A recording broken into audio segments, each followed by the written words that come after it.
જય માતાજી, જય શ્રી કૃષ્ણ. હાર્દિક સ્વાગત છે હંસાબેન સોલંકી યુટ્યુબ ચેનલમાં. તો સરસ મજાના સણા ભરી લીધા છે કુકરમાં, બીજું કુકર બાફાની છો. તો મારા વિડીયામાં બના રહેજો, કન્ટેન્ટ રહેજો.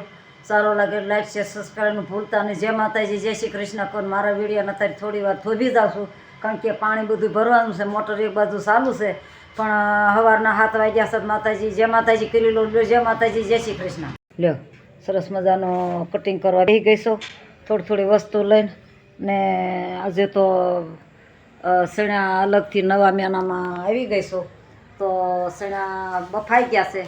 2 કુકર ભરીને હું ફરી વખત તમને વઘાર આપીશ ત્યારે બતાવીશ ને. અત્યારે આ દાળ ઢોકળીનું અને સણાનું 2 કટિંગ કરવા બેસી ગઈ છું, પણ હવે પછી થોડી વાર પછી ફરી મળશું તો હું આટલું કટિંગ કરી વાળું પછી તમને હું વિડીયો બતાવીશ. લો જેમ જો આ તમે જોઈ શકો છો કે આ સરસ મજાનું કટિંગ કરી વાળ્યું એ આપણે સણા બાફી વાળ્યા છે 5 કિલો. આની અંદર વઘાર દેવા માટેનું આ વસ્તુ મેં તૈયાર કરી છે. અને હવે હમણાં આ જે વધનું વસ્તુ પડી છે એ આપણે દાળ ઢોકળીમાં ઉમેરવાનું છે. તો એનું આપણે બીજું કટિંગ કરવાનું. આ કટિંગ એક બાજુ મૂકી દઈએ છીએ, કારણ કે આ કટિંગ છે એ સણામાં નાખવાનું, સણાનો વઘાર આપું ને એમાં. તો હવે બીજું કટિંગ કરું છું એ મારે સરસ મજાનું દાળ ઢોકળીમાં નાખવાનું છે. તો મારા વિડીયામાં જ બના રહેજો. હું સરસ કટિંગ સાથે બતાવવાની છું કે આજ બપોર સુધીમાં કે મેં આટલું સરસ મજાનું રસોડું કર્યું, એની અંદર આટલું કટિંગ કર્યું, આટલું ઉમેર્યું.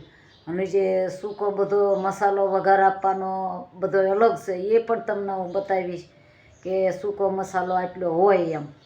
તમાલપત્ર હોય અને સરસ મજાના જીરું હોય, રાઈ હોય, એ સૂકો મસાલો.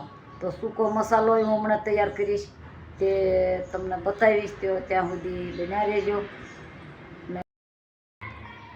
સરસ મજાનું સણાનું કટિંગ કરી લીધું છે અને આ બાજુ દાળ ઢોકળીનું કટિંગ કરું છું. આપણે આ સોળા વીણ્યા છે અને આપણે આ ધાણા ને આપણે આ મરચાં કટિંગ કર્યા છે. આપણે આ ગવાર વીણીએ છીએ.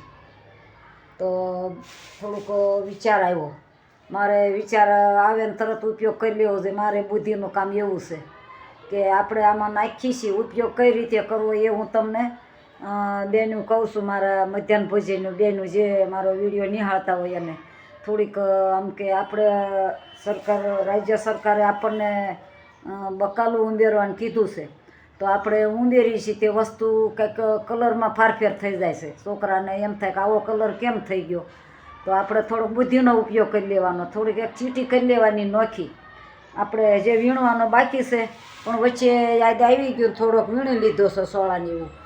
તો આપણે એક કુકરમાં ચીટી કરી લેવાની. જે પીરસતી વખતે આપણે જ્યારે એમ કે હવે પીરસવાનું દાળ ઢોકળી તૈયાર થઈ ગઈ છે, તો આપણે કુકરની અંદર ચીટી કરેલો ગુવાર ને ચોળા હોય એને નાખી દેવાનો. અને ઓલું આપણે મીઠું આવ્યું છે તો એ હું તમને કહું કઈ એની રીત હોય નાખવાની.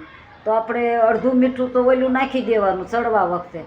અને જ્યારે જમવા બેસે ને ત્યારે એ વખતે તરત ને તરત એમ કે હવે આપણે ભરવાની તૈયારી છે તો 2 મુઠ્ઠી ભરીને નાખી દેવાનું આ મીઠું. એટલે તરત કાળું નથી થઈ જતું, એટલે આપણે એનો ઉપયોગ થઈ જાય અને આપણી બુદ્ધિનો ઉપયોગ થઈ ગયો.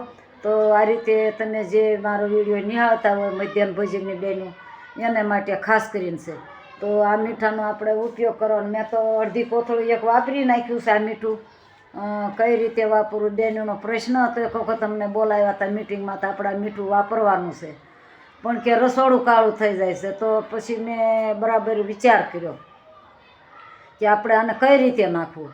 તો હું એવું કહું છું કે અડધું મીઠું આપણે જે દાંડી નમક સારું મીઠું આવે છે, અડધું મીઠું સડવા વખતે નાખી દેવાનું.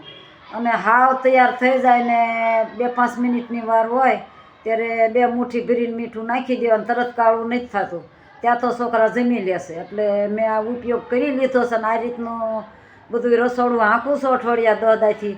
તો હું જે ઉપયોગ કર્યો છે ને જે મારી વસ્તુ સફળ થઈ છે આ મીઠું ને ખાવાની અને આ જે બાફીને એક બાજુ મૂકી દેવાનું. આ 2 વસ્તુ ખાસ ધ્યાન રાખજો કે એક બાજુ મૂકી દેવાની. જે વેસવાની વસ્તુ તૈયાર થાય એટલે તરત જ આ પધરાવી દેવાનું, પછી જ તમારે ડોલું ભરવાની.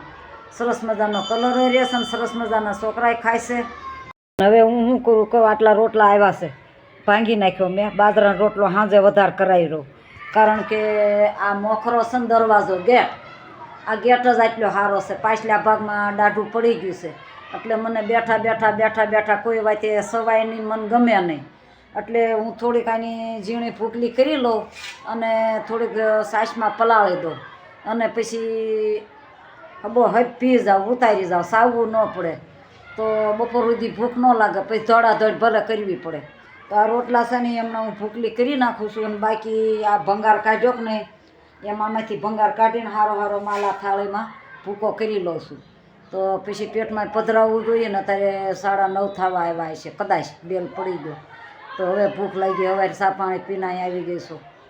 6 વાગ્યાની પાણી પીર્યું અને આ બધું કટિંગ કર્યું અને કોઈ આડું કામ કર્યું, વાળ્યું છું. અને હવે નાસ્તો સવારનો કરવા માટે આ રોટલા આવી ગયા ઘેરથી. તો હું ઝીણો પાવડર જેવું કરી નાખું. પછી હું તમને ભૂકો કરું ને પછી તમને ફરી વખત બતાવું છું. જો આવું હું ખાઉં છું, કાંઈ મિષ્ટાન કે ભોગ કોઈ વસ્તુ નહીં ખાતી. અને હું મારે ખાવાનો વિડીયો આખો બનો, હું આટલી વસ્તુ ખાઉં છું ને આટલી વસ્તુ નથી ખાતી. તો આપણે બના રહેજો, થોડી વાર પછી મળ્યા. ત્યાં અત્યારે સણ્યા બફાઈ ગયા અને દાળ પણ બફાઈ ગઈ, લોટના પીંડા બંધાઈ ગયા ને ડોલ ભરીને સણ્યા બફાઈ ગયા ને 1 કુકર ભરીને સરસ મજાની દાળ. તો આ લોટના પીંડા તૈયાર થઈ ગયા છે. તો હમણાં કંઈક પેટમાં પધરાવી દઈએ ને પછી કંઈક આગળ આવશે રોહડું. તો હાલો હવે સતુ પર જઈ આવીને સકલા નાખ્યા ખીલખીલાટ કરતા એ કંઈક પધરાવી દે પેટમાં.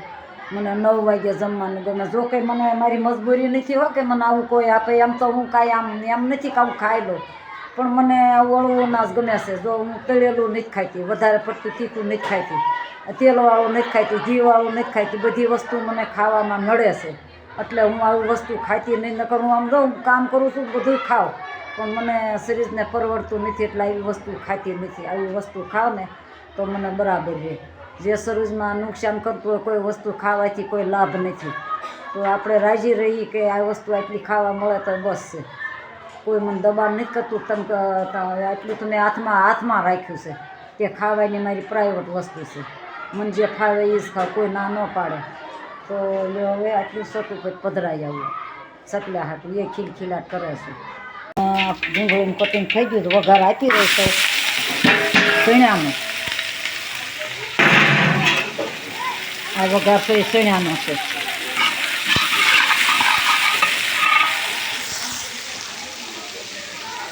સરસ મજાનો ચણાનો વઘાર આપી રહી તો ને બધું મારે નાખવાનું છે. આ પીડ્યું એ બધું ચણા તૈયાર થઈ જાય ને ફરી તમને હું ફરી વિડીયો બતાવી. જે આપણે નવા બે આવવાના હતા આવી ગયા છે. સરસ મજાના રાજોરા હતા એ આવી ગયા છે. સરસ મજાના 3 સાડીની વાત કેદુના રાહ જોઈ રહ્યા હતા કે 2 બહેનો નવા આવે, 2 બહેનો આવે. તો નવા 2 બહેનો પણ આવી ગયા છે. તો થોડીક મુલાકાત કરી લઈએ અને થોડીક જય માતાજી કરી લઈએ, હાથ મિલાવી. તો જય માતાજી, જય શ્રી કૃષ્ણ કરી લઈએ. નવા બહેનો આવી ગયા છે અમારી નિશાળમાં. જય માતાજી, જય શ્રી કૃષ્ણ. તો સરસ મજાના શેણાને હવે હંસામાં તમારું રમણ ભમણ કર્યું છે.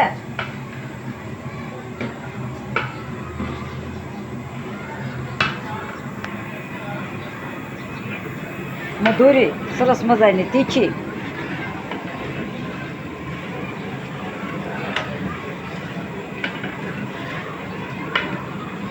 કેટલી સરસ છે. પછી છોકરા ખાય કે ન ખાય હાસું થઈ જાય.